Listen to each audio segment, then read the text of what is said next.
atadrunal muflis, kata Rasulullah. Tahukah kalian siapa orang-orang yang bangkrut?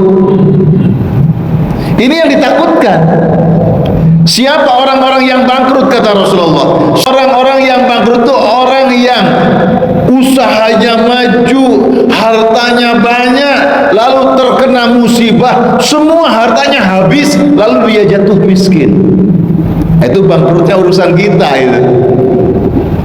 Apa kok saya kini ngomah terus, usahaku bangkrut yo. Nah itu. Usahaku bangkrut bro, kemarin saya punya banyak pabrik, sekarang tutup semua, bangkrut. Kata Rasulullah, bangkrut itu bukan itu. Disebut orang bangkrut itu, kata Nabi, mereka yang nanti pada hari kiamat dia datang kepada Allah Subhanahu wa ta'ala dengan membawa pahala-pahala ibadah yang banyak. Pahala sholatnya cakep, pahala puasanya bagus, pahala zikir, baca Qur'annya hebat, pahala ibadahnya banyak. Lalu mereka dimasukkan ke dalam surga Allah Subhanahu wa ta'ala. Lalu ada saudaranya dimasukkan ke dalam neraka. Lalu orang yang dalam neraka ini protes kepada Allah, ya Allah, mana si fulan? Oh, si fulan dimasukkan ke surga. Loh kok bisa? Ya bisa, wong pahalanya banyak. Ini penyampaian dalil seperti ini, Pak, ini dalil motivasi. Kalau secara akidah, tidak mungkin Allah malaikat keliru ngitung, kan gitu ya? Gak mungkin. Gusti Allah kok keliru ya masukkan orang ke surga? Malaikat kok salah ngitung? Ini dalil motivasi, Pak. Dalil motivasi untuk menggugah kita. Sama seperti walaupun hadisnya sahih, sholat berjamaah itu nilai pahalanya 27 derajat. Orang sholat subuh berjamaah sama dengan menunaikan sholat subuh berjamaah, itu sama dengan menunaikan sholat subuh sebanyak 25 kali sholat. Itu dalil motivasi. Oh, nanti menghadap kepada Allah di akhirat tuh nggak butuh pahala, Pak. Nah, butuh sholat berkali-kali, butuhnya apa? Butuhnya masuk surga ketemu Gusti Allah, itu butuhnya. Nggak butuh pahala nanti itu. Butuhnya kita dimasukkan ke surga, dan lebih butuh lagi bertemu dengan pemilik surga.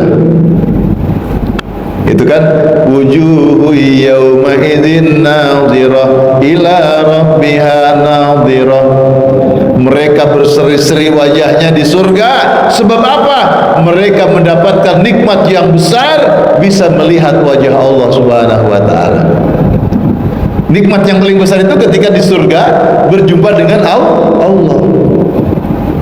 Jadi nggak ada pahala sholat, nggak ada pahala, nggak ada. Itu dalil motivasi namanya. Nah, yang saya jelaskan ini, ada orang sudah dimasukkan surga, sementara yang lainnya di neraka. Yang di neraka ini protes ke Allah. Nah, ini dalil motivasi. Ya Allah, mana si fulan? Si fulan di surga. Kok bisa? Ya pahala ibadahnya banyak. Ya Allah, orang ini punya hutang sama saya, belum dibayar sampai mati. Masa? Iya. Dipanggillah orang yang dalam surga itu, ditanya, benar kamu punya hutang sama orang ini? Benar ya Allah. Bayarkan sekarang hutangnya itu. Ya Allah, nggak punya uang hari ini. Dengan cara apa saya bayar? Dengan pahala-pahala ibadah.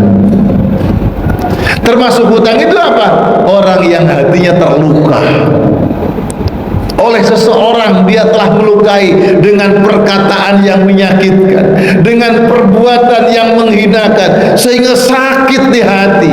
Orang ini punya hutang untuk mengobati hatinya. Ada istilah, kalau pedang lukai tubuh masihkan ada harapan sembuh, tapi kalau lidah lukai hati, kemana obat hendak dicari. Ada istilah begitu. Kalau luka di tubuh kita, tangan kita terkena pisau berdarah-darah, ya sebulan bisa sembuh lah.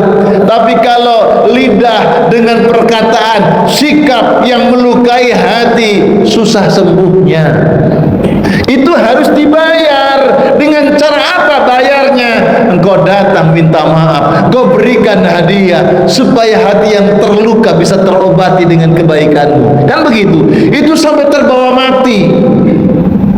Ya Allah, dengan cara apa aku minta maaf kepadanya? Dengan cara apa membayar hutang saya kepada dia?